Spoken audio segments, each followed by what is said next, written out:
Well, good morning everyone. Welcome to a new day of interesting lectures. Yesterday we had some discussions on autonomous systems, and we will continue this morning. We talked a lot about trust yesterday evening, and well, someone has a locked computer now with a CD for our presenter. So maybe a little more to do there. We are very pleased to have Nancy Pendleton here to talk about autonomy and the future of aviation.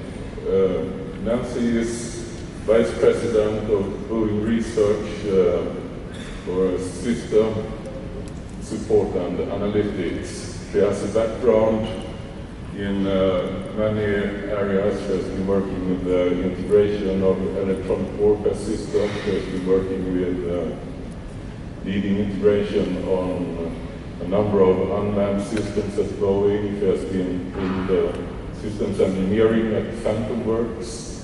She has an education with a bachelor in electrical engineering and one master in technology management and one master in management of technology. I think we'll continue with some of the questions from yesterday, perhaps, to this session also, but I hope everyone is ready to ask questions after Nancy's presentation as well. So Nancy, please.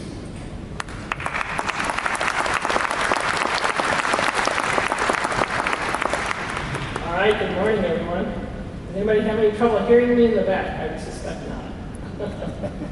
All right, well, first of all, I want to say what a pleasure it is to be here today and share some thoughts on what autonomy might hold for the aerospace industry in general, and what it might look like. So thank you very much for attending. So we're going to go ahead and get started.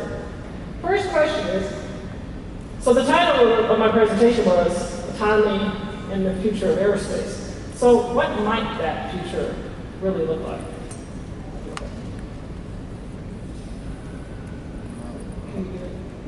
Imagine a world at your fingertips, changing how we move and connect, bringing the world around you closer to home. Boeing is building that future now. We're at a convergence point. The global population is growing. The explosion of e-commerce drives expectations of frequent, fast delivery. Commutes are getting longer. We're running out of space to build. These challenges call for innovation to reimagine travel and transport. We have the technologies and enablers to support autonomous on-demand mobility. Boeing experts are prototyping vehicles to explore and validate these technologies. We're investing in ecosystem development with partners of all sizes from all industries. Advances in connectivity, analytics, AI, machine learning, and propulsion will help us shape the future of seamless on-demand mobility, when, where, and at the scale needed.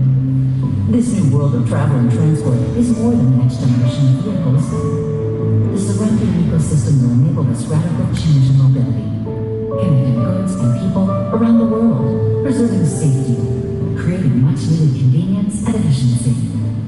It won't all happen at once. Integration of new vehicles and systems will evolve, from small autonomous air vehicles to larger purpose-built aircraft.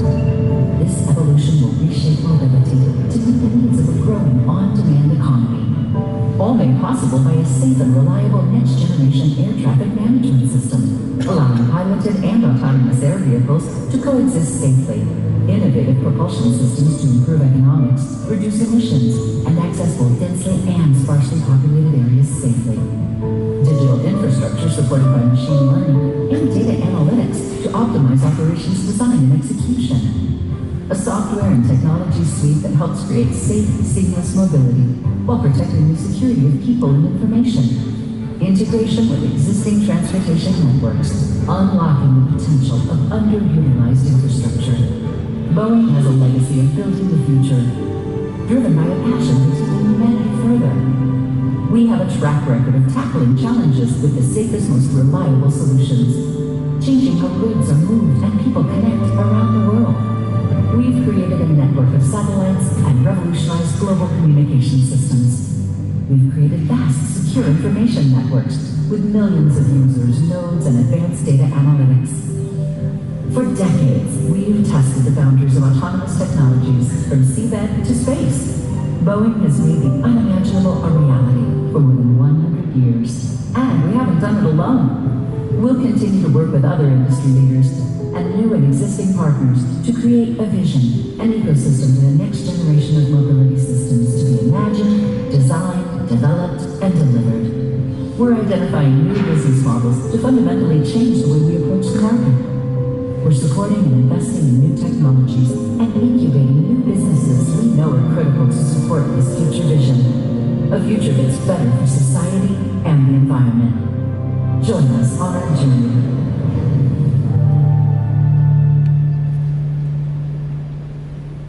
Right.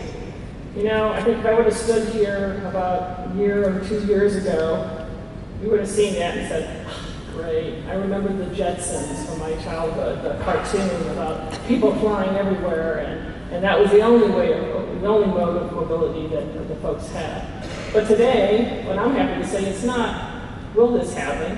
It's when will it happen, and what do we need to do to enable that future vision? As was said in the video, we talked about the fact that some of the base technologies are kind of there. Integrating them together into a system, and even larger than that, not just the physical system of a platform, which we a lot of times like to think about for autonomy. It's really the integration of that system into a whole ecosystem that goes well beyond just the platform. It goes into the infrastructure required and all the services and expectations of the users that's going to go well beyond just the platform. And that really is the part of the integration that I think is really the big challenge for us today. There are a few technical challenges obviously in front of us, and I'll go through those. So we want to say what are some of the key areas that we're focusing on really that talk about what really helps enable that future vision that we just saw. And I'm going to go into each and every one of these in a little bit more detail, but just on the top level, some of the big areas is that mobility and connectivity, understanding what the expectation is of the users as we move forward. We see typically when we think about air travel and aerospace, we're thinking about the aircraft I flew down here on from the United States down to Brazil. That's a connectivity point. We also say that when I'm on that plane, I want to be able to connect to the internet to continue to do my business, to do work, to communicate with teams, to communicate with folks around the globe. But even beyond that, it now becomes more, how do I get from my house to the airport to my hotel? And I want to do that in a seamless fashion. Why? Because the expectations in today's society is I want to be efficient, I want time savings, I want to be able to do multitasking, because God knows our whole environment and societies in general is multitasking is a fact of life. So how do I do that even when I'm in transit? That becomes really, really important to remain connected. That really stems from our desire to be connected. So connecting and the mobility aspect is an important feature, technology, and integration of technologies that allows that. We have autonomy up here, and you might say that's kind of weird, right? Your title of your talk is autonomy, but you have autonomy as a technology. There are specific things that will enable the autonomous operation of the vehicle. A lot of that winds up being in our software and in the logic that's used to actually drive the autonomous activity. And there's still work to do there to really enable the full breadth and vision for what an autonomous vehicle will be. We also have AI. So artificial intelligence and machine learning isn't a new topic, right? So we've been hearing about it for 30 plus years about what the advances and what AI can bring to society. Now, one of the main limitations today has been the fact that I can do it, but I probably need a room with a whole bunch of mainframe computers, Crays, supercomputers, to actually run the algorithms, to actually create the algorithms and then run them. So a real-time application of AI and machine learning was still something that we kind of wondered about. And when I was working in some of my unmanned systems 20 years ago, we thought about it, we said, oh, that'd be great, but you know, I can never put it on board. I don't have the processing throughput to do so. Today, that's all changed. The processing, the swap of our processing capabilities now enables us to think about, how do I use AI on board platforms? Should I use it on board platforms? And then and if I do put it on there, how do I do it safely, securely? So that'll be another topic I'll go into. Cybersecurity, we mentioned it a little bit ago, right? We have security, we have to have trust in our systems. So that remains one of those things of how do we ensure, when you say you want to take the human element out and make it fully autonomous, how do you ensure that the system remains secure? And that helps breed trust and also safety of the overall system. Alternative energy. Obviously, in part of the video that you saw, we see this proliferation of potential autonomous capability. That includes going well beyond anything we traditionally see. It is that flying car. It's the personal air vehicle. It's how we move cargo from one point to another. Those things are also going to require the fact that they're going to work in an industrial and very urban-based environment, a different set of energy sources to run them. Polluting the air with emissions from normal gas turbines is something that we're going to have to really think about. Do you want to do that when I suddenly have thousands of vehicles potentially in a very small space? I'm going to have to look towards another energy source like electric, hybrid electric, and how does that influence and how does that get integrated onto these systems to enable this clean, eco-friendly based system. And then finally, we have industrial IoT. And you may find that interesting, but that's really a reference to the ecosystem, and I'll get to that in a little bit. So first, we're going to go with mobility and connectivity. As the video already kind of stated, one of the key features that we see going on in the world around us is the fact that we have an increased amount of folks that are focusing in on urban-based areas and cities. What that means is it causes congestion, right? So I was just talking to my partners down here, Carl, Ryan Weston, and Chip Meserole here, in regards to traffic in Seattle. It's getting worse. Why? Because there's an influx of people that are going to live in these urban-based areas. And when that happens, with our current modes of transportation, we have cars. They sit in traffic for hours. My partners down in Southern California sit in traffic for 2 hours each direction at times. I didn't do that. They sit in traffic for a lot. So there's this increased amount of volume of the way we are mobile today. What does that mean? That means I'm behind the wheel of the car for 2, 3, maybe 4 hours in the course of a day. I have to pay attention to remain safe, so I don't want to multitask. In many areas in the United States, it's against the law to actually have your phone out and doing anything on that phone when you're driving. So that really eats at some multitaskers like myself, which is like I like to work. Whenever I have stoppage, I want to do work. If I'm in transit, I'd rather be able to have a conversation, work on emails, connect on connected meetings. And I don't think that I'm abnormal. Well, you might say I am, but I say I'm not abnormal for most of society, and the fact that that's what most people are looking to. And to that end, that really pulls on not just the mobility approach, but also remaining connected and having a system of mobility that allows me to remain connected, remain engaged, and be able to accomplish what I want to do.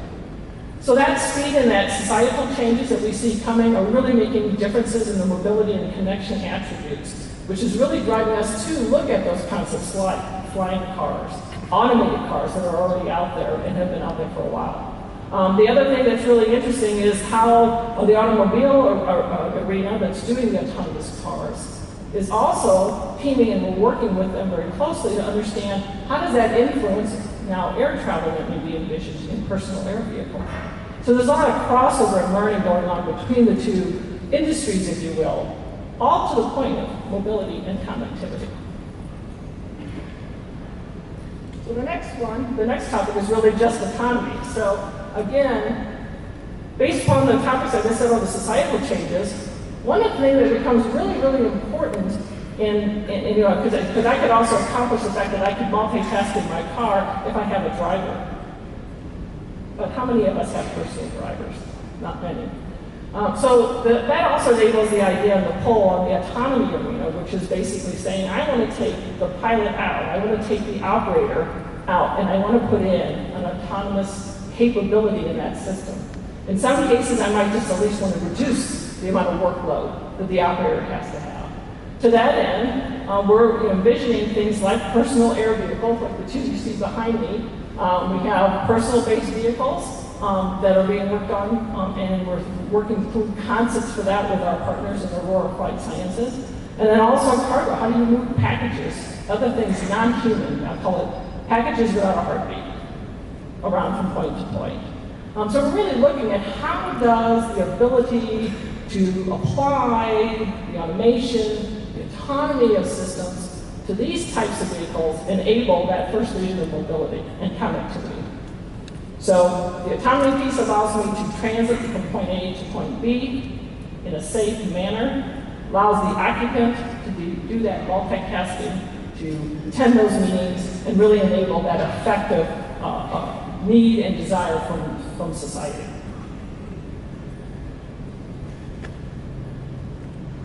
Then we go to artificial intelligence. Now, artificial intelligence, again, like I said, has been around for quite some time. But with the advent of the increased amount of computing and processing that we can put on board, and more importantly, our ability to collect, condition, and utilize the billions of data points that we collect every day on our systems, to actually take that data from our systems, it's performance data, it's operational data, it's data that's all around us, and convert that into information that I can then act on, is something that really makes you kind of think about how can I utilize this gold, if you will, the oil of today, data, how can I use it to enable these systems? How can I use it to help provide an enhanced backup autopilot for reduced crew capabilities? How do I use that data and those techniques to enable completely taking the operator out, the human operator, and allowing the machine to operate itself? Now, we may think that that's a little far out there, and it really isn't today. There's a lot of great work going around the world in regards to harnessing the power of the data in anything from the performance of the engines to the performance of all the systems on the aircraft, the monitoring, the data fusion that has to go on to know what's the state of the aircraft. Is it healthy? Is it not healthy? Is there a maintenance issue that needs to go on? There's a lot of this kind of work that's going on quite readily now that allows us to really understand the state of the vehicle, and it can allow us to translate it into how do I now make decisions. Now, taking an AI algorithm and putting it on an aircraft right now, real time, allowing it to continually adapt and learn, it's probably not something we're going to see tomorrow. This is where I'd say the research and the work of the technology still has to continue. We have to start looking at how do we certify AI algorithms, how do we elicit and establish trust in those algorithms such that when we do insert them and allow the system to take hold as a fully autonomous, utilizing some parts of AI and machine learning, we trust the system. We can certify the systems to maintain safety in both the security aspect as well as the safety of flight. And so that's the work we have to continue to go on and work on right now, and that's a lot of the areas that we're focusing in on as we are with a lot of our partners, both universities and other parts of industry, on how do you actually establish that layer of trust that will enable the uses of this technology. Now, I'm also not trying to say that AI is the basis of all autonomy. To me, that's not a true statement. There's a lot of aspects of autonomy that you're going to have you're going to still use to try to achieve deterministic attributes of flight control and flight operations. Taking the inputs that typically go into those systems, I want to turn right. I have an object ahead of me, I need to react to it. Those are the areas that are very ripe for the applications of AI and machine learning. Those inputs, the perceptions that we typically have relied upon human operators to provide to the system is where we really need to look for AI. So all those folks out there that were initially going, hey, flight control, why would I want to do AI? There'll be a time when that is true, but right now, the real focus is how do I replicate the inputs that tell the aircraft and get instructed on what it wants to go do. And so that'll be our first set of steps, and we'll continue on and see where that journey takes us. And I think also initially we'll be looking at AI implemented mainly in the form of a static image, and it won't be self-learning. It'll be collecting data, learning offline. You can check it out and then bring it onto the vehicle. I really feel that there's going to be a stage-wise staging of this technology into the products that we'll see emerging as we move forward. So then we move on to cybersecurity. I think a number of appearances that I've had in a number of panels, school visits, university visits, other industry-based panels that I visited. The other thing that really comes up as a long pole for enabling autonomy is our today environment, but just the fact of cybersecurity.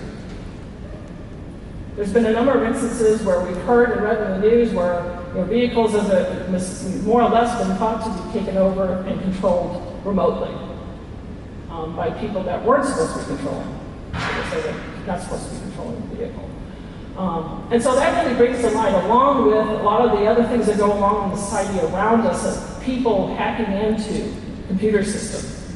If I take an autonomous system and it's based purely on software algorithms, how do I ensure that someone can't hack into that? That becomes a really important aspect of acceptance of autonomy in the future.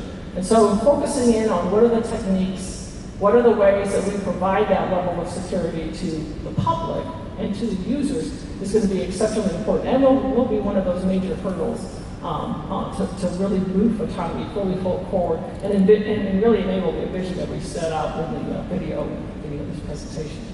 And to another point, so this also brings up another important point to me for overall autonomy and the future for aerospace. We talked earlier, and I mentioned earlier, that the technology is kind of there. So we could put autonomous vehicles, and we have put autonomous vehicles out, both in defense and we could do it in commercial markets. Commercial perception of what those systems do is incredibly important. That's another facet. I didn't put that up here in the technology area, but the perception of the public around the globe has to be accounted for to understand how will these systems be accepted? When will they be accepted? What do we need to do in order to provide that acceptance from the public? And we can't undermine or underestimate the power of public perception. And so that's another very important part of it. It really comes out clear when we think about cybersecurity for these types of systems, how we have to provide that perception that we have safe and secure systems so that this thing flying around doesn't suddenly go haywire and do something horrible.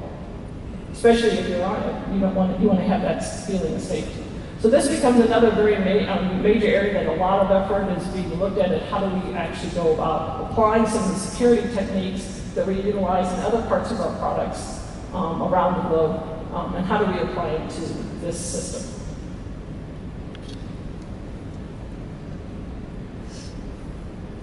So now we kind of turn and go to a slightly different area, that is alternative energy.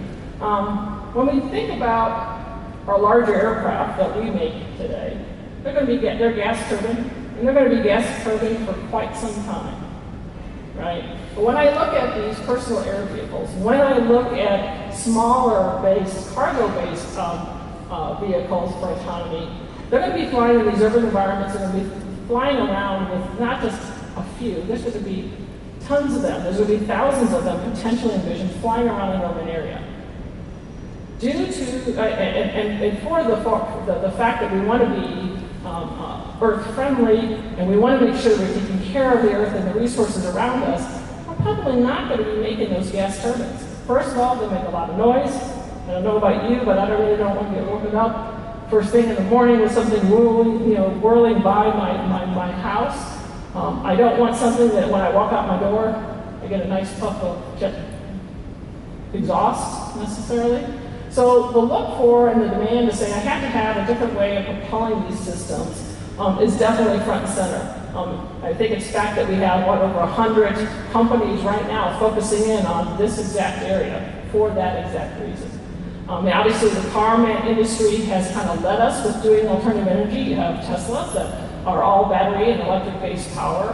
And the same is going to be true for aviation and aerospace. Now, some of the biggest limiting factors in alternative energy and electric and hybrid electric is the battery storage, the energy storage. It's one of the few features that has nowhere near matured enough to support the concepts that we have. And so that's some of the challenge areas that we're working through. How do you actually architect the full now electric and hybrid electric propulsion training that involves a lot more looks in investigations on motors, inverters, converters, that they're going to be integral parts of the overall train. And those are all areas that we're doing a lot of work on and looking into as to what is, and partnering with companies throughout the world to really understand what's the state of the art, where can we move to, and how do we not only achieve the eco-friendly aspects that we're looking for, but also how do we maintain performance of the platforms that are going to be expectations from those that are using them. And so that's definitely a maturing science area, it's a maturing set of technologies that's very ripe for continued work. And we're working with our partners again across the globe for that. Next. So that brings me to what we call the industrial IoT. And here you hear it, I have kind of relabeled it as the Aerospace Integration and Management. This is another challenge that's really, again, front and center for us. So is it technology? No.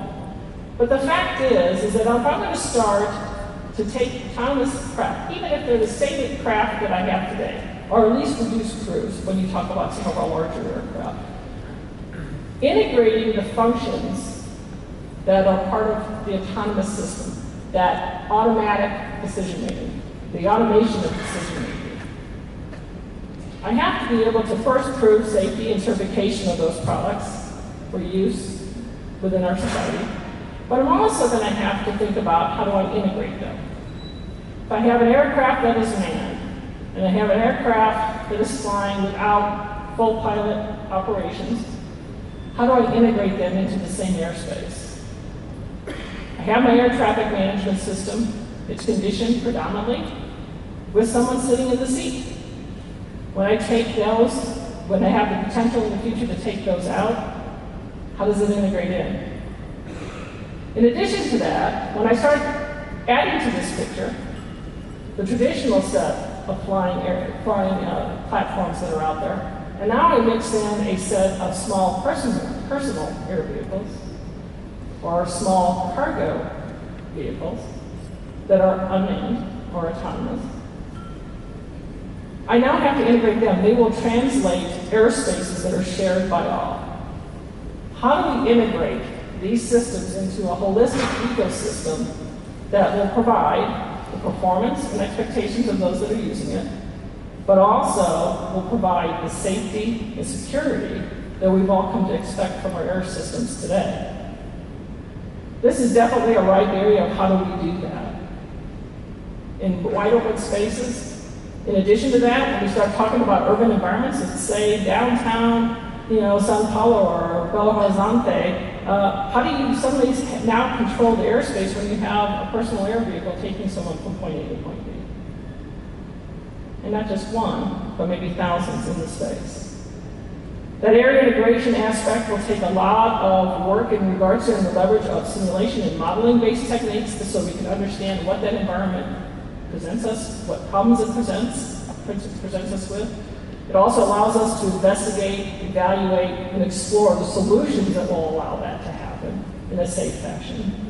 It will also inform us of what types of techniques, like maybe again AI or ML, machine learning, where we might want to apply those, not just to the performance of the vehicle itself, but how do we utilize those techniques and those technologies in regards to controlling the airspace, of air integration of multiple heterogeneous vehicles that will be flying in the same airspace.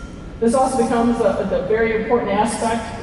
In addition to that, the ecosystem goes beyond that. If I now have a series of personal air vehicles that are out there, and cargo vehicles, and I have this kind of on-demand, like we're becoming accustomed to today on Uber, and Lyft, and other ground-based transportation methods, how do I install that now and integrate in the air vehicle piece of that? How do I actually give a user,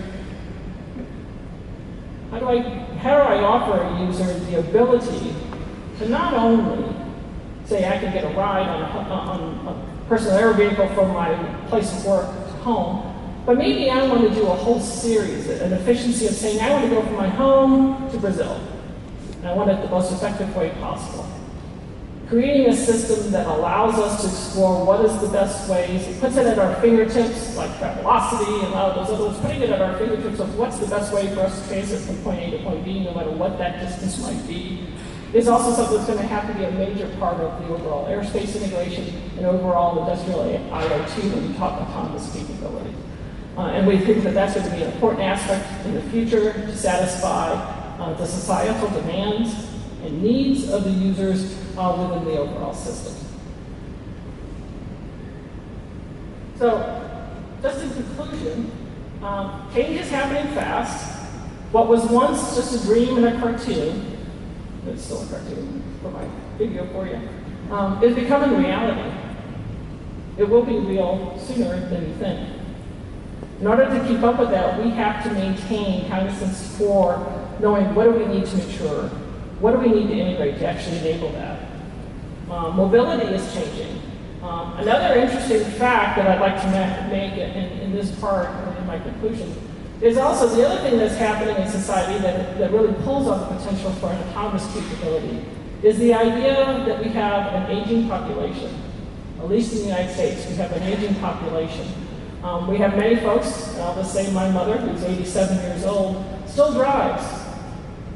Frightens me every day, to the point where I now have become her mother and I ask her to call me every time she goes somewhere and then she comes back. It becomes a real concern. Their eyesight's not as well. They don't hear very well. Their reaction time is definitely not what it used to be. In the dynamic environment of driving a car, you just worry. In many cases, we have those times when we have to take the keys away and say you can't drive anymore. That's taking away their mobility. In many cases, it really takes the lifeblood right out of them. Autonomous personal air vehicles has a potential to address the market, as do autonomous cars. It has the potential to provide these individuals that still that set of purpose, mobility, and ability to move from point A to point B, that elongate, continue to enrich their lives as well into their 80s, 90s, and beyond. So that's another aspect from a mobility perspective that is very important. In addition to that, in our busy lives, if you look at the other end of the spectrum, I know many days I come home from work and have to immediately run with my kids to all of their activities, be it sports, be it dance, whatever it might be. Again, probably way out in the future, you have a trusted, secure system. Do you trust them to move your kids to move into those activities as you bring home the bacon, if you will? Harnessing the data is also going to be really key. When we talk about the ecosystem, when we talk about integrating, you do that with hardware, you do that with the systems, but what you're really doing that with is the data. Capturing the data, being able to put the data in a place where you can utilize it to actually create the ones and zeros and turn it into information that is now decisionable becomes incredibly important. Not throwing the data away, really capturing and mastering the use of the data becomes exceptionally key for the future. And then integration with the current ATM system and what might come after, what will be the new modernization of our ATM systems, will also be an incredibly important aspect and things that we're all working on. So the system solution is required. We can't just be propulsion engineers. We can't just be software engineers. Again, this is a complex system. It goes beyond just the platform, moves into the whole ecosystem around it, and we need a full system solution to attack that and to bring it to reality. Thank you.